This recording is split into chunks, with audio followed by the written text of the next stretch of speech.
The Leave Your Legacy podcast is supported by Wise Financial. Wise Financial is a Northwestern Mutual private client group member. For over 20 years, Wise Financial has dedicated its efforts to designing comprehensive wealth management strategies for business owners and many accomplished athletes. Through their efforts, Wise Financial has been recognized as an industry-leading firm. The Northwestern Mutual Life Insurance Company, Milwaukee, Wisconsin. Hello and welcome to the Leave Your Legacy show. I'm your host, Kenyon Murray, and today we have a very, very special guest, Pastor Jayson Price. He and I got to know each other over COVID via Zoom for a Bible study. It was great, but we'll get into that a little bit later in the show. But I want to give you a short excerpt from a sermon he gave at Engedi Church in Michigan. No matter how the storm happened, whether it happened to you or you caused it, you need to know one thing. God is in it with you. I wish I had about 5 people that could get excited that no matter how this storm came in my life, God is in it. Can you say it with me? Say, God is in it with me. Say it again. Say, God is in it with me. And when God is in it with me, I can be at peace because he's for me. You need to know, no matter how this came about, no matter how this storm happened in your life, God is in it with me. So what does this mean? This is the part where I get excited. I'm already excited. You say, you still yelling, preacher man. Well, I get more excited. You know why? Because that means even in delay means not denied. So if God is in it with me, he can still do it for me. I get excited about that because sometimes I lose sight of that in the storm. Your delay is not denial. Because while you're waiting, God is working.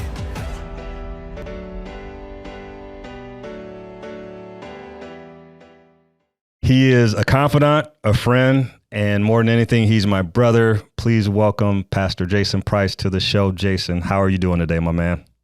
Man, feeling great. Excited to be on your show, Kenyon. You somebody I admire, look up to. So thankful you allowed me to be on here today. Absolutely. I know we're kind of figuring out when it would work, but I'm glad you're able to do it. But we're going to cover a lot today. But I want you to give our audience a glimpse of who Jayson is, especially when he was growing up. You know, he had a few skills. We'll get into that too, both on and off the basketball court. But tell our audience a little bit about you. Yeah, I mean, growing up, man, I was a simple kid with a lot of ability, but with a hot temper. Had a lot of passion for a lot of things. Musician, so I played multiple instruments growing up: piano, bass, drums. But also, I had this appetite to help and develop leaders and people.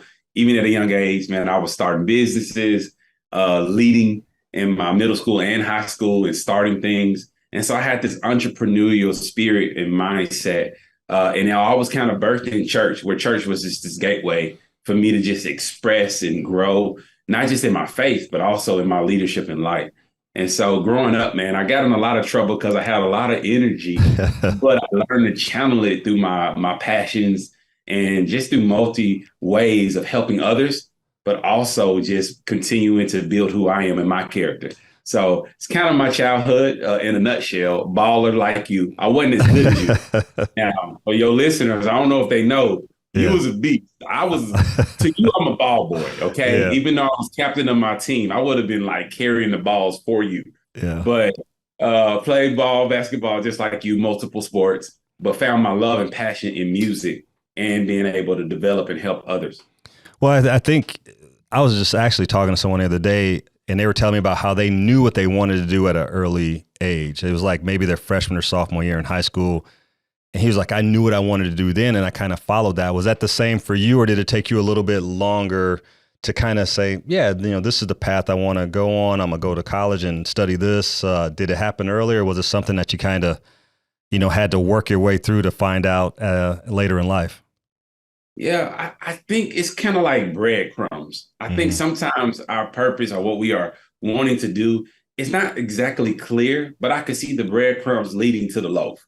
Right. And some of the breadcrumbs of my development was that I loved being able to come up with ideas and creativity, entrepreneurship. I always had this bend toward business.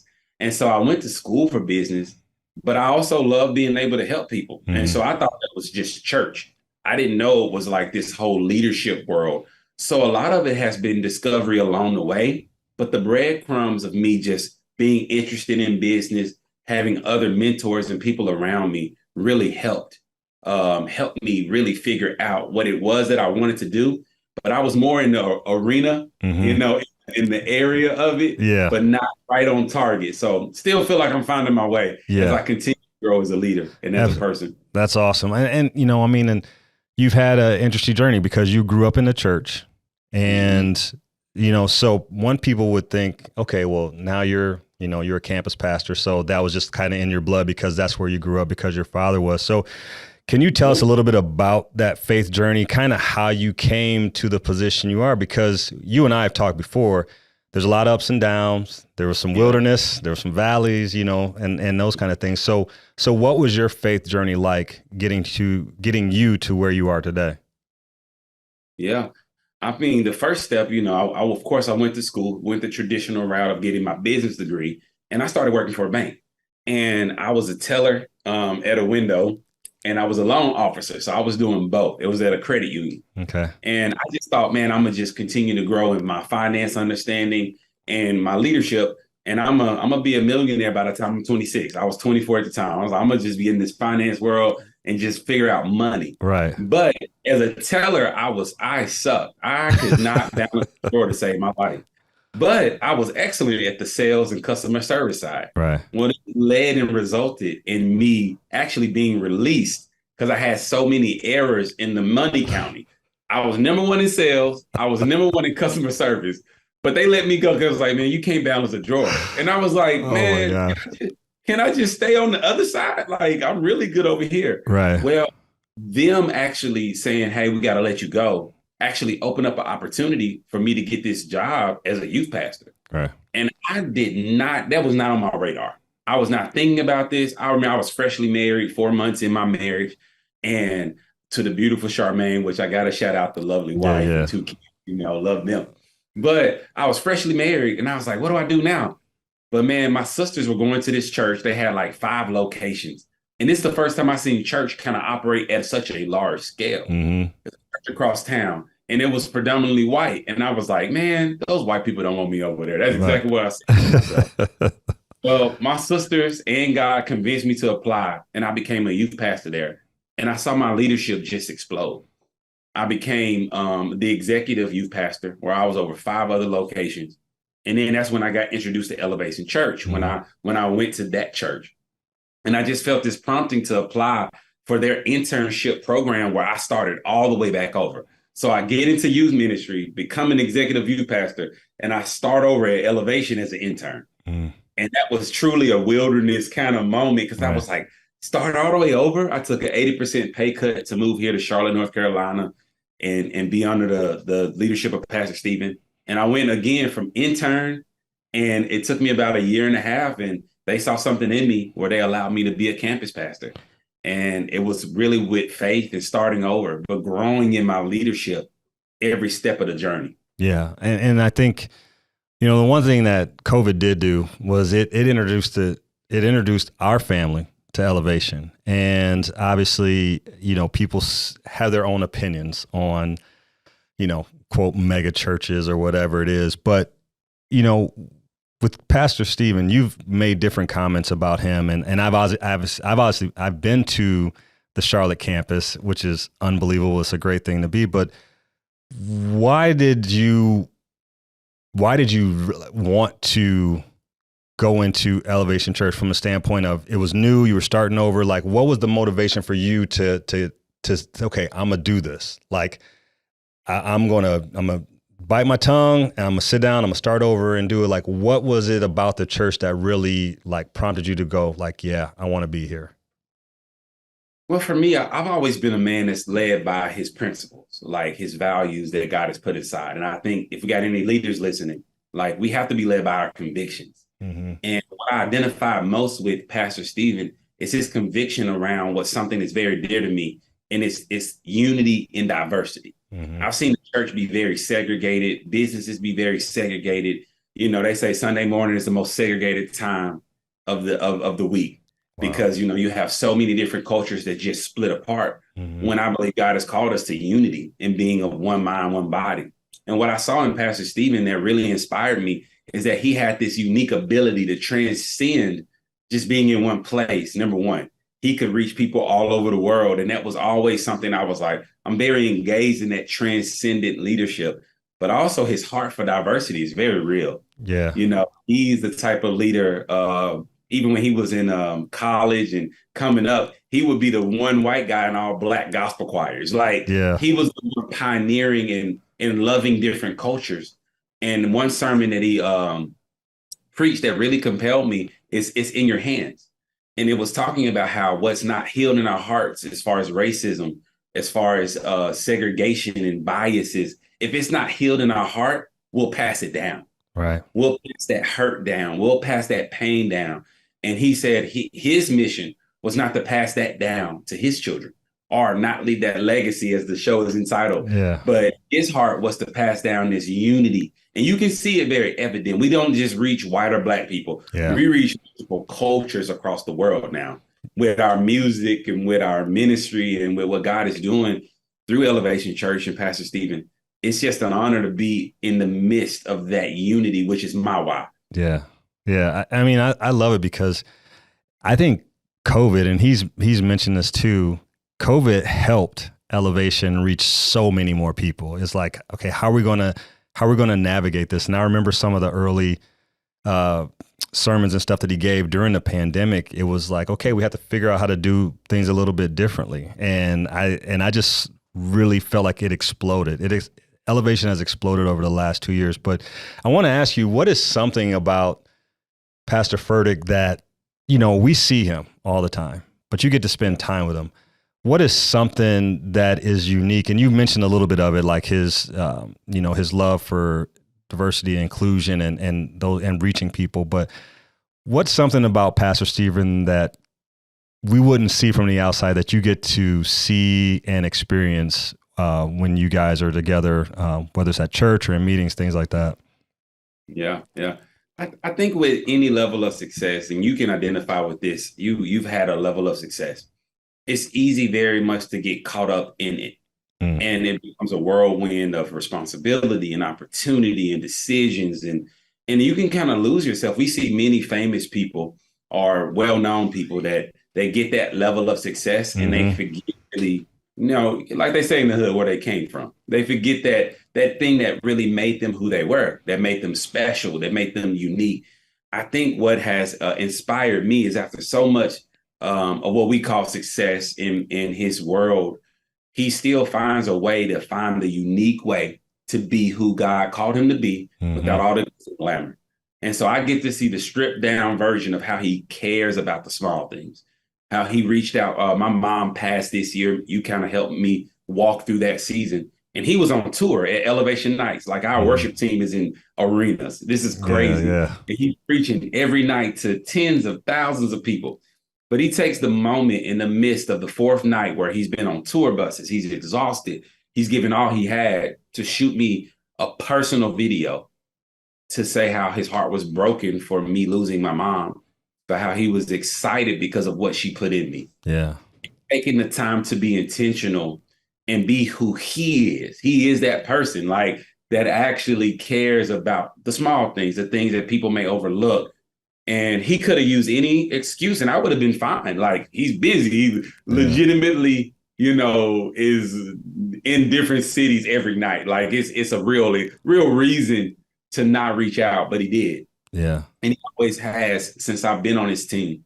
And so I have a unique advantage to see his heart, which I think separates him from a lot of leaders that get the success and they kind of lose themselves in it. It's unfortunate.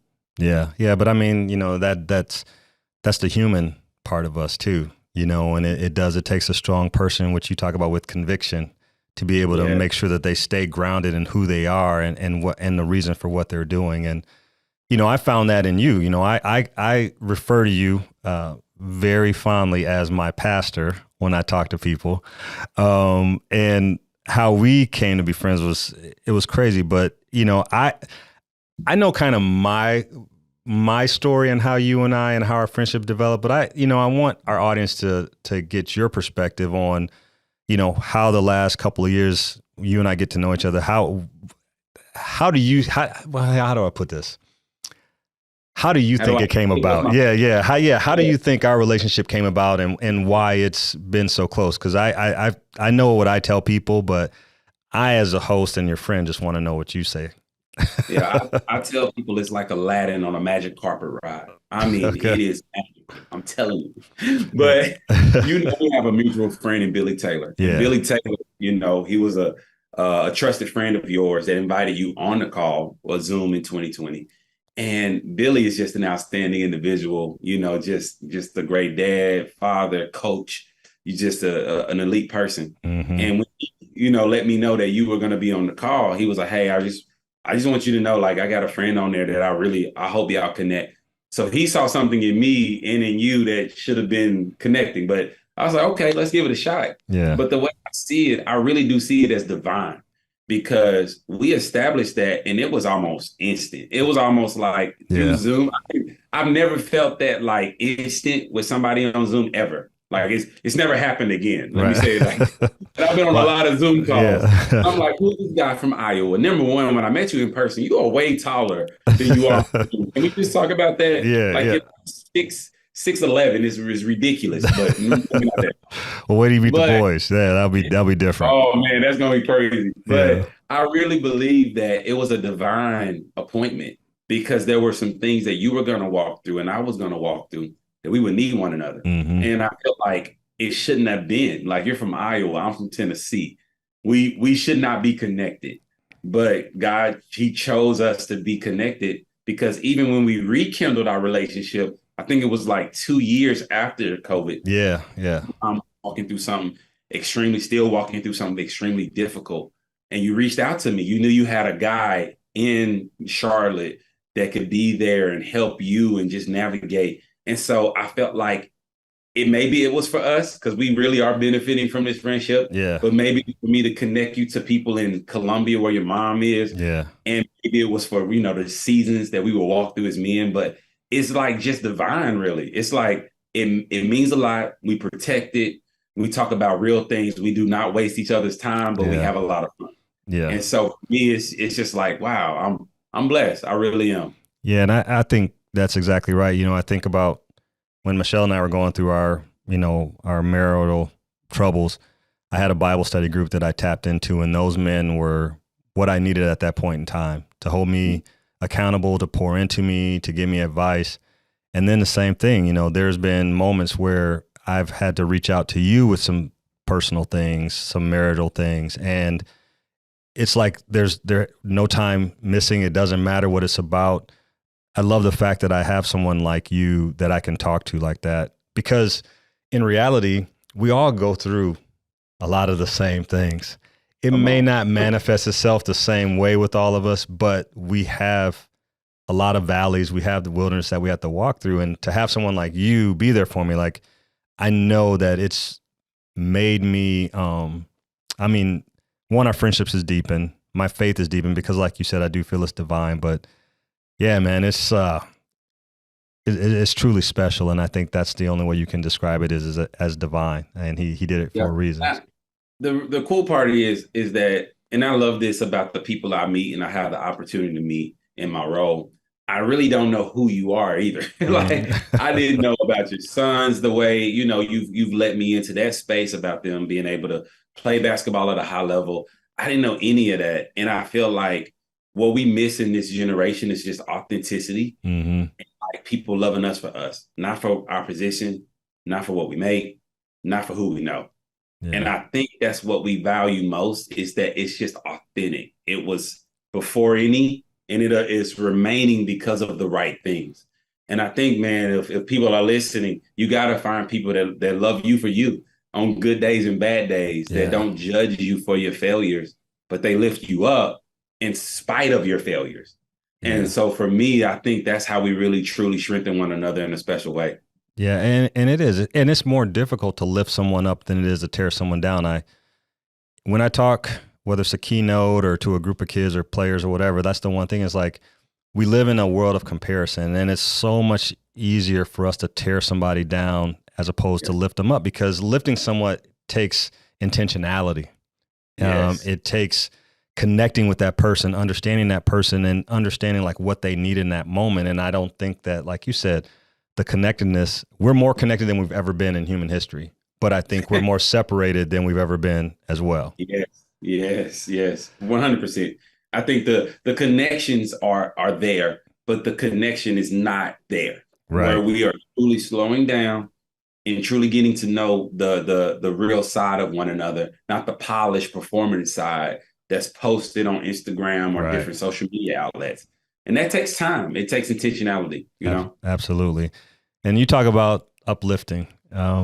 You are constantly lifting your wife, Charmaine, up. You constantly lifting your kids up, Lavender and Grayson. So what does being a husband and father mean to you? Yeah. Oh man, I think it means more now than ever as I see my kids develop. You're a little bit ahead of me in this category. Yeah, just a little. You got some older ones really coming up. But for me, I see my kids 9 and 5 develop, I think I'm learning that it truly is a specialized role. Mm-hmm. It's not something to enter in and think that you can be casual and just make money and come home. Right. Interact and engage and invest. If we were to go like stock market, it's like what you put in is what you get out. Right. And I think with my kids and wife, that's what I'm learning more and more right now, even though they're young. Yeah. If I put in that time to not just like play with them, but teach them things and be present with my wife, be invested in her career and her life and her mind. Because it's easy as a human to be selfish. Like my life, legacy, my career, but really everything around us is our legacy. Right. And my kids, of course, is evidently my legacy, but how do I invest intentionally? Like right now, I'm having my son wash dishes 14 times. He's gonna get $100. Yeah. And this $100 is to teach him actually about the stock market. Okay. I was like, we're gonna put $25 into some stock, into your 4 favorite companies. I don't have to do that with him. I can feed him. I can ask him how he's doing. I can play ball with him. But to invest into him, and my parents were incredible in investing in me spiritually, but I felt like some financial aspects they really didn't unpack with me. They didn't unpack some life things. Like, this is gonna get a little vulnerable, but I'm gonna go here. Yeah. They didn't really sit me down and have a sex talk. I do not remember my parents saying, "Hey, Jayson, this is what the call is." I discovered that all on my own in a whole other place. And maybe it's because that generation, you too? Yeah, okay. yeah, me too. Like, yo, yeah. I didn't like legit. I didn't know anything. So I'm now sitting down with my son, investing in my daughter. Not yet. She a little young, but Grayson's in 4th grade. So we're reading a book about sex. I don't want him to be surprised. I want him to be well-versed. I don't want his friends to dictate. And it's with my wife. Like, she just switched careers to real estate, doing so well. Yeah. But she was a teacher for 10 years. And in that shift, man, like anytime it's a transition in anything you do, we go through a grieving process. Yeah. And my wife, man, she grieved. She grieved not knowing her purpose or what she felt like she fit. And she was lost. And me slowing down and really saying, hey, let's take this step by step. Yeah. What you can do. And she actually opened a business in the pandemic. She started with this other like multi-level marketing thing. She tried a bunch of stuff. Yeah. And I said, I'm gonna put you down in this. And it was a 4-year journey between her last job and her career. And she thanks me so much for investing, not giving up, keeping her lifted up, because I could have lost her in that transition. Yeah, absolutely. Most vulnerable in the transitions of life, right? Yeah. And so I think I understand it's a specialized, focused. It's not something we can just casually do. Yeah. How we intentionally, weekly and monthly, I have a group of guys, we hold each other accountable to dating our wife and investing in our kids. Like, they's like, hey, did you do it? Like, don't talk about it, be about it. Did you actually spend time with them? Yeah. We have it mapped out, and we hold each other accountable monthly. So it's a real thing. It's a real thing. Yeah. And I think that's important too. I think, when speaking on marriage, one of the things you start to see, and you've probably seen it a lot of, is as families, as kids graduate, and they're going to college, or you realize that your life as a mom and dad has been solely focused on the kids. And now when that's taken away, so to speak, what do you have? What kind of relationship do you have? And I think that's where you like, I know comedians have said, you turn over and you look like, who's this person laying next to me? I don't know you. Right. Yeah. And I think it's important. I think that's the one part in marriage today that I feel like people give up on. They don't invest the time in, or even invest in learning about them, because even going through myself, I know when Michelle and I were going through our rocky road, I had a lot to work on myself. I had to look myself in the mirror. I had to make some changes personally. And whether that led to us staying together or not, it was going to be what it was going to be. But I had to look in the mirror and say, like, okay, what am I doing? And I even felt like I didn't know what my purpose was in that either. Right. Wow. And and going through the therapy and meeting with the counselor, like it's always been there, but I defined it one way and God was defining it another way. And so when I finally got on his page, things started to click. But yeah, I think the investment in time, or investment, like you're saying, with your kids, your wife, that's one of the things that we have to do a better job of moving forward as, moms and dads. It's a great tension, because if I felt it this week, man. I have not expected this. I don't want any listeners to think that I have it figured out. So let me be real with you. Okay. I was like, man, if I'm spending time at work to provide a life for my children, but when I'm providing this life for them by working extra hours and I'm in a high capacity role, I'm not being with them. And it's like, well, do I make the money so they can be in karate, ballet, and have the clothes and the things that I've given them, or do I spend time at home and they don't have anything? Right, they got me. And it's the great tension. Yeah. It's not a problem to solve, because yes, financially we do need to set ourselves up, not just our children, but ourselves up for success. But you got to find the windows and the rhythms of investment, because that's where the real wins are. And I love that about you, how even with all that you're doing, you still, like, your sons are in high school, try to be at their games. I do. Like, I hear you talk about, like, I got to be at their games. I got to be here. I got to be here I want to coach my daughter's basketball team. Yeah. Those are all investments. When they see you in the stands, even if it is an arena in the NBA, it's like, that's my dad. He's still here for me. You're still investing. And I think it's wise, because Proverbs says a wise man leaves an inheritance for his children's children. Yeah. So how we engage with our children is not just for them. It's for our third and fourth generation. Yeah. It's crazy. Big. Yeah, it's big. And people don't think that way. Like, we're so kind of tunnel vision at times that we don't see that.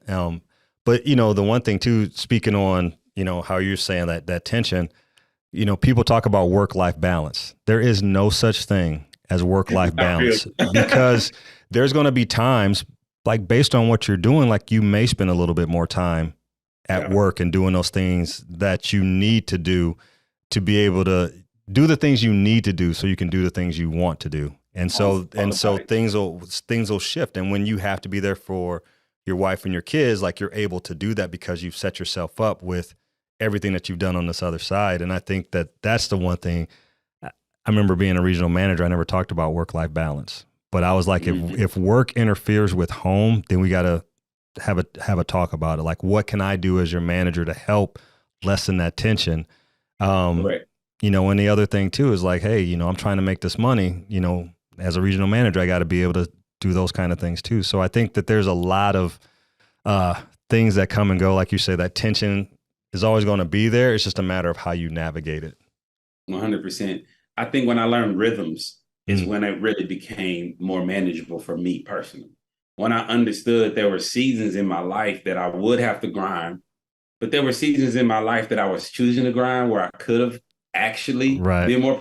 I was like, oh, you don't have to do all of that, Jay. Like I started to like see myself and evaluate and let people into that space because Yeah. there were some rhythms I was missing by me just being, I'm more of on the workaholic side. And I used to wear it as a like badge, like, man, I'll work you. I'll get up early. I'll stay up late. And I'm still that way. Yeah. But now, like, no, I don't have to. I don't have to do that in order to be successful Right. because success is not just money or things. My definition of success is the people closest to me loving me and respecting me the most.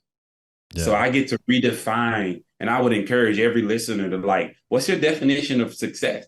Do you want to wake up one day and have all the things you want, but you don't have the family, you don't have any friends? Yeah. Like I value, like I make time for you. Yeah. I'll be on my way to work, and me and Ken, he'll call me. I'll pick up. Yeah. I will pause a meeting and be like, hold on, let me see what my guy doing. I want to have friends at the end of my journey to be able to just celebrate with and enjoy. And so it's like, well, success is more than just what I make on a dollar amount. Yeah. It's every aspect of my life. Absolutely. And you know, we'll go back to something you talked about earlier is like you loved even at an early age to develop leaders, to pour into people.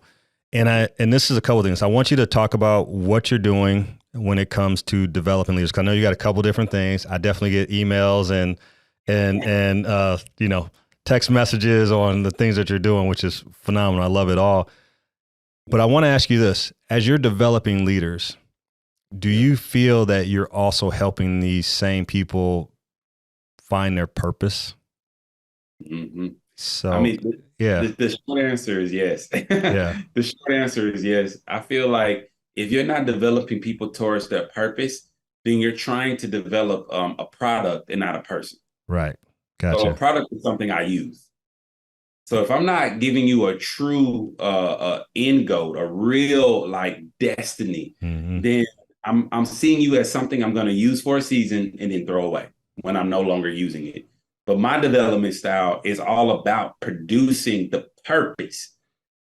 And the purpose is not just one thing. They're created not just to be an employee. Like, let's say you're a business owner. They're not just your employee. I know I think it was your niece Yeah. to help you with producing your show. Yeah. Now, what if you treated your niece? Now, I love this example because it's your family member, right? It's somebody you care about.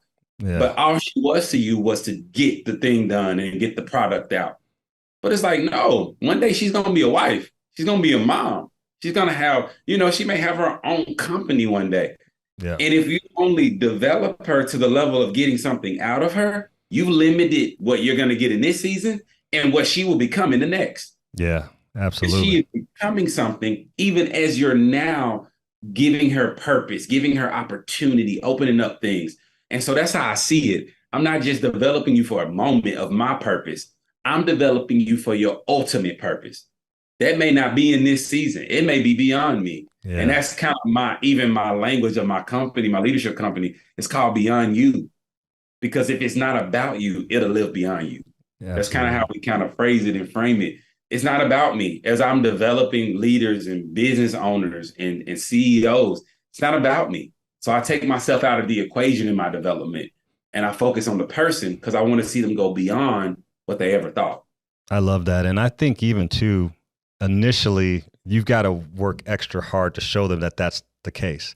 Like I'm pouring into you, not just for me, like, yeah, it was great to have my niece, redo my website and do some other things. But in that, I started talking to her about what her goals were, where she wanted her company to go, talked about speaking more. She's like, well, Uncle Kenyon, I really want to speak more. So now it's a matter of, okay, what can we do to open, give her an opportunity to speak? I said, hey, maybe you and I do something together. But she now understands, like, for me, it wasn't about just, I'm being honest, I love her to death.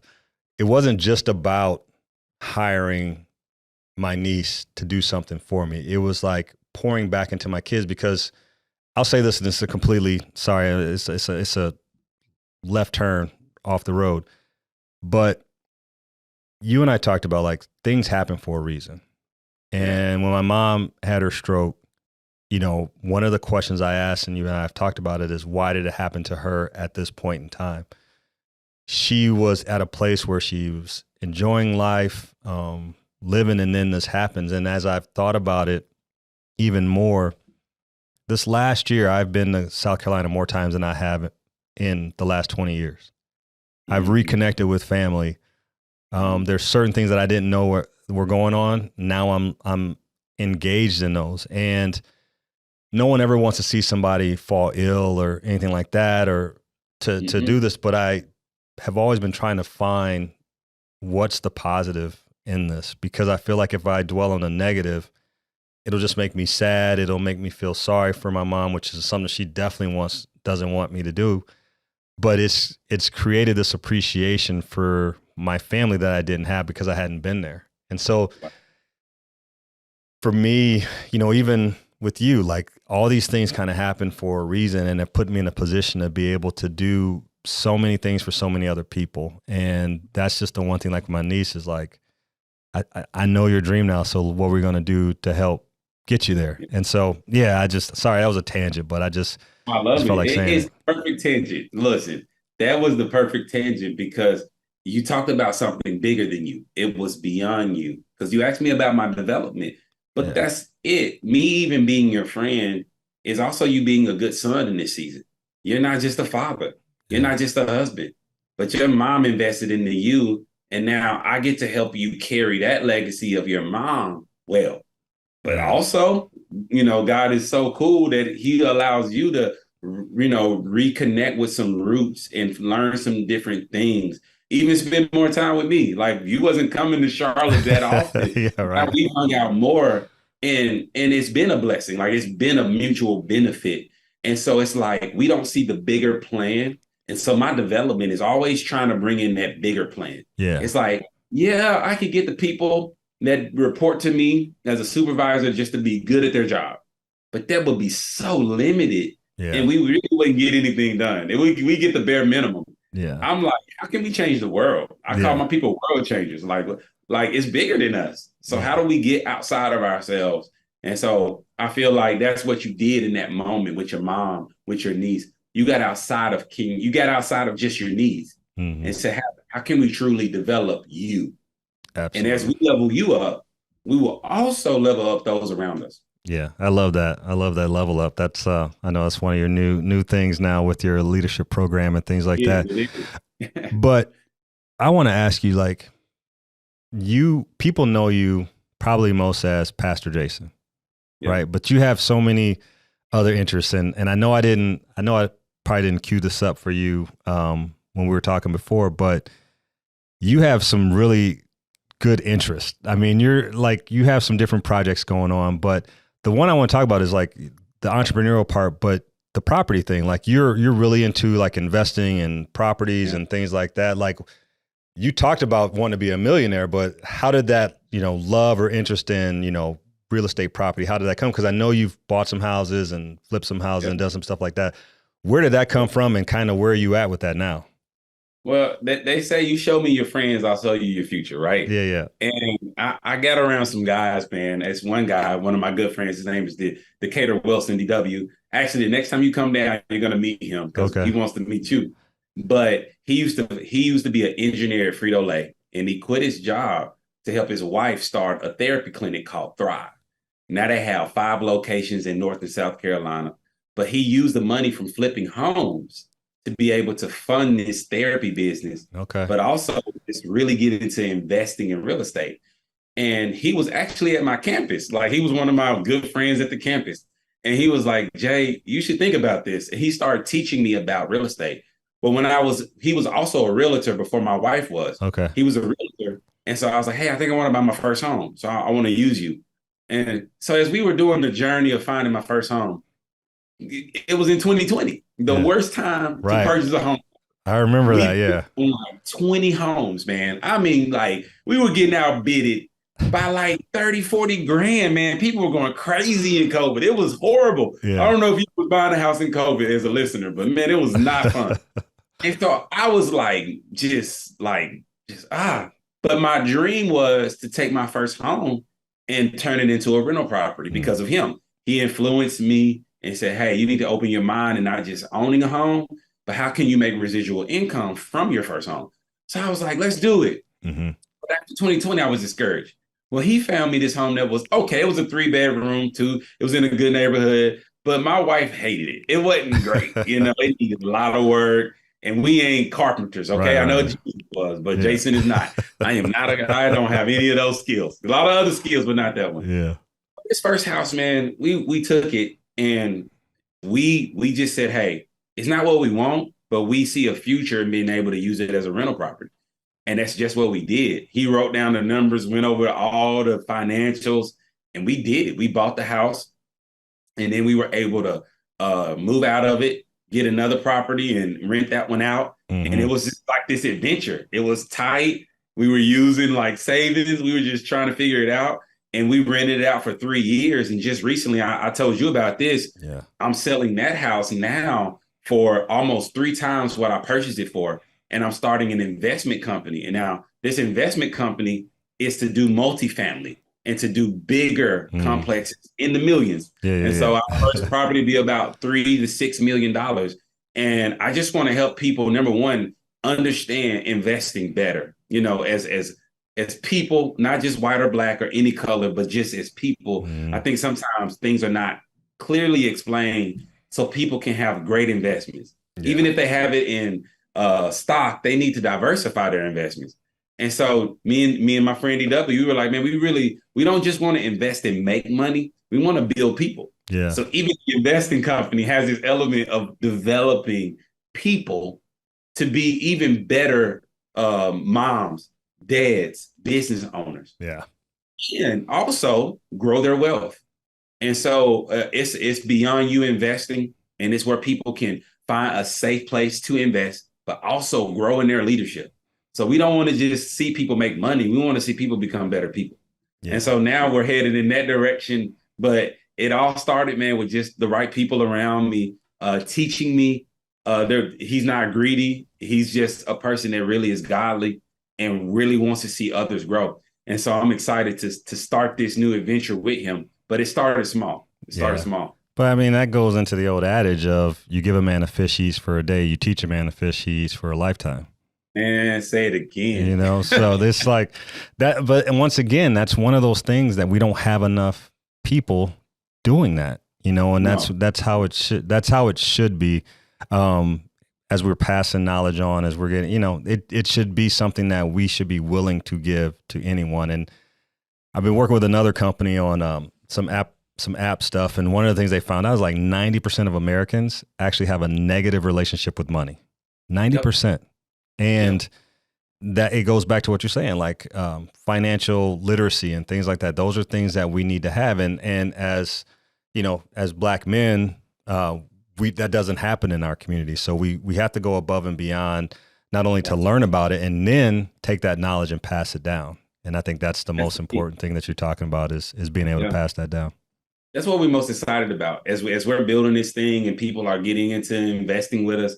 We're trying to help them see like the money aspect is the educational part, but the true education is community and partnership. Yeah. And continue learning about this area people have a negative relationship with. I think the negativity comes from their relationship of money controls them instead of them controlling the money. Absolutely. No, I love that. So, I mean, I'm not sure how much you can tell me, but I know you have some very unique projects on the horizon. And I'm not putting you on the spot. So I'm just saying, is it one of those things that's, kind of in the black box and you know what I'm talking about. You don't even have to refer to that if you got something else going on too. But I just want to know, like, what's some new stuff you got on the horizon that you're working on? Yeah, I don't mind giving a little sneak peek. You got some good listeners, so I want them to be aware. Man, I just believe I have a unique, like I said, starting off young, I had this unique ability to play music. That led to production, and that led to me like songwriting and really trying to see how I can influence and impact the world through music. And so big picture is that, I'll be releasing some music very soon, but it'd be less about the music and more about a movement. Right. I want to be able to enter into sectors and realms in the world that are really dark, and they need light. They need hope. They need inspiration. They need a lot more than what, just certain styles of music are giving them. And so one of my like you said, black box projects that I will soon be releasing some music that I believe that will continue to influence culture in a healthy way and regain, I think, what I call the lost values of respect, honor, what is love. My first song is called The Power of Love. And it's like, man, I think it's been misconstrued and people are using it in a weird way. How can I redefine it for a generation that's listening to a lot of different influences? Yeah. How can I put a space to just give them not even an alternative, but a vision for their life? It's like, yeah, I got these other artists I listen to. I won't call nobody out. Yeah. But this artist, and what we make, I want it to be something that gives them direction and helps them really become who they're called to be. And so for me, coming soon, hopefully next year, and I will be releasing at least 4 songs that will hopefully change the trajectory of our generation. That's the goal. The mission is not small. I want to honestly change the world with this and truly help people find what they've been searching for. I feel like people are really searching for hope and how to come out of certain painful things in their life. And I want to be able to provide that space and help them navigate. Yeah, no, I think, I know it's a big one. You said it's a big vision, a big dream, and it probably scares you a little bit because they say if it doesn't scare you, then it's not big enough. Yeah. So I love that. But, one thing, so I always do rapid fire questions for all my guests. And so we're gonna throw some at you. Let's see see how these come out. All right. Name 2 things from your personal bucket list. All right. I want to go to Colorado. I've never been. I heard it was an incredible place. Okay. And I think it's like it's this show called Tiny Desk. It's a really famous musical show. I want to perform on Tiny Desk. That's a bucket list. Okay. So okay. Yeah. I never heard it. I'm about to say I'm gonna have to look it up because I don't know what that is. And look up Tiny Desk. It's crazy. It's okay. crazy. Sweet.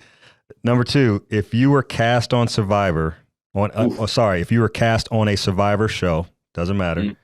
What are 2 items that are must-haves for you? Yeah. I'm an avid music listener, so some kind of music device that has endless life where I can listen to. I must have it. I must have it.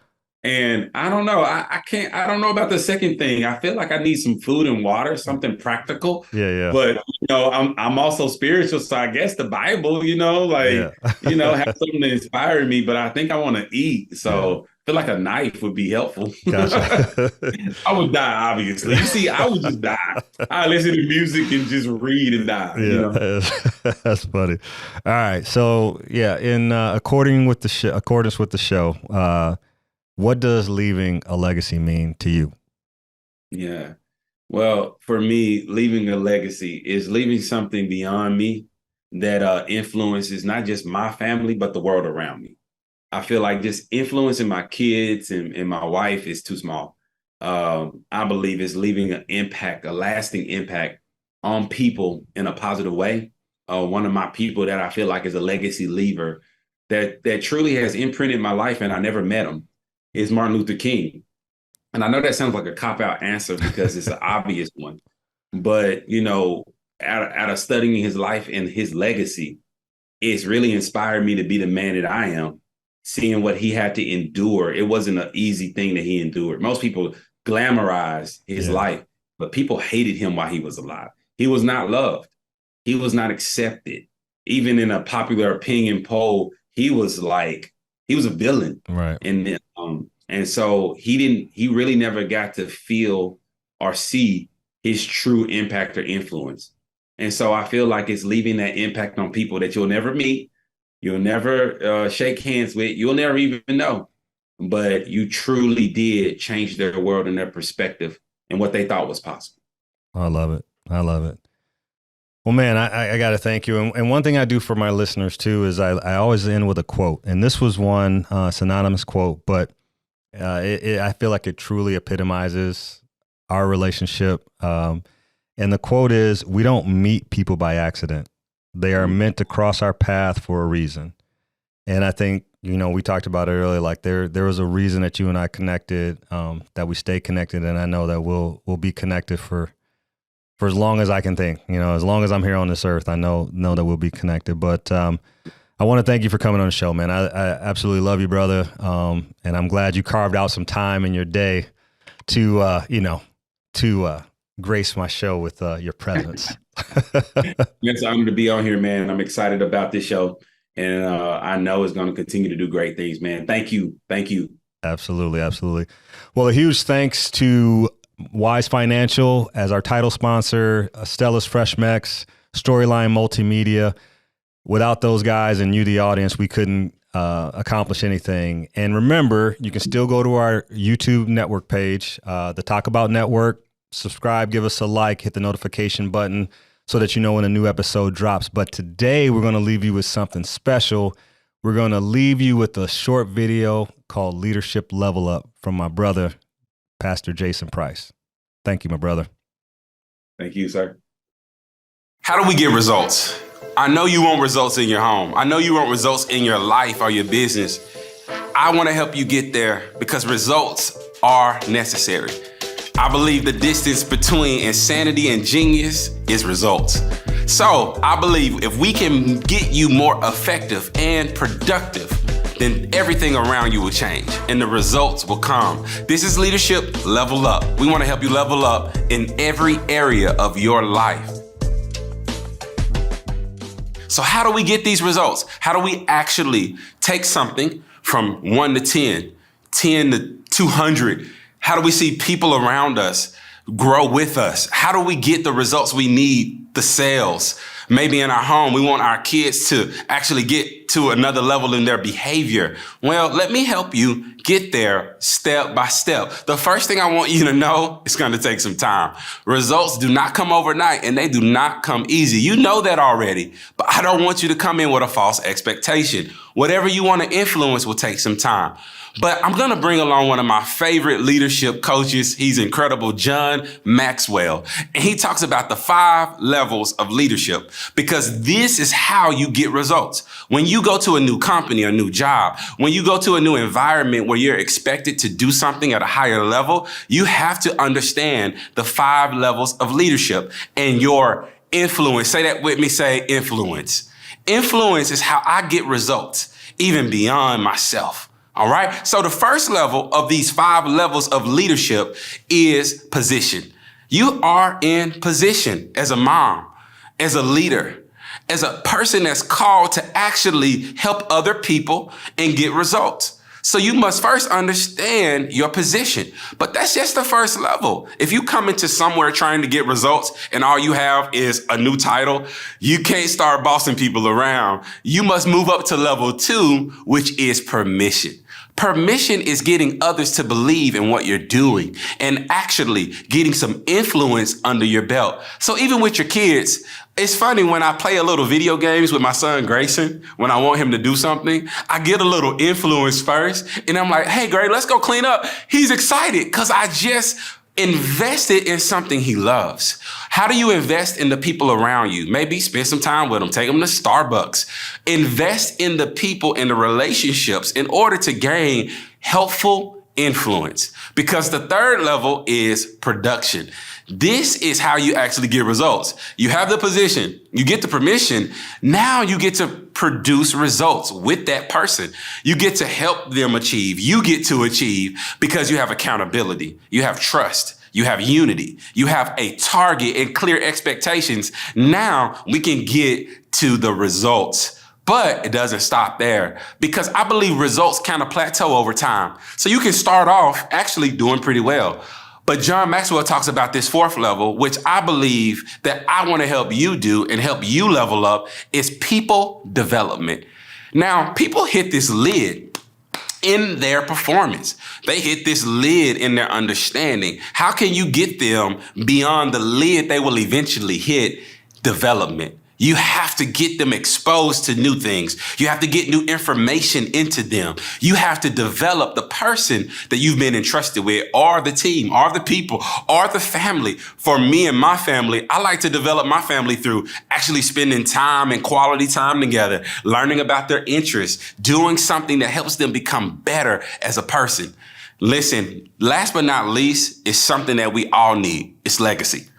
You want to actually leave a pinnacle. This is the highest level of leadership, where you can look back and see the people you develop, the production and results you've gotten, the permission and influence you have, and the position that you've been given, and see the pinnacle of your leadership go to the next level. This is Leadership Level Up, and this will help you level up in every area of your life. This podcast is sponsored by Storyline Multimedia. Storyline is an Iowa City-based media company that specializes in creating high-quality video, photo, and audio productions for local businesses. Not only that, but they also produce a number of podcasts, including this one. So if you're interested in sharing the story of your business with the world, contact them today by visiting storylinemultimedia.com. And remember, your story matters.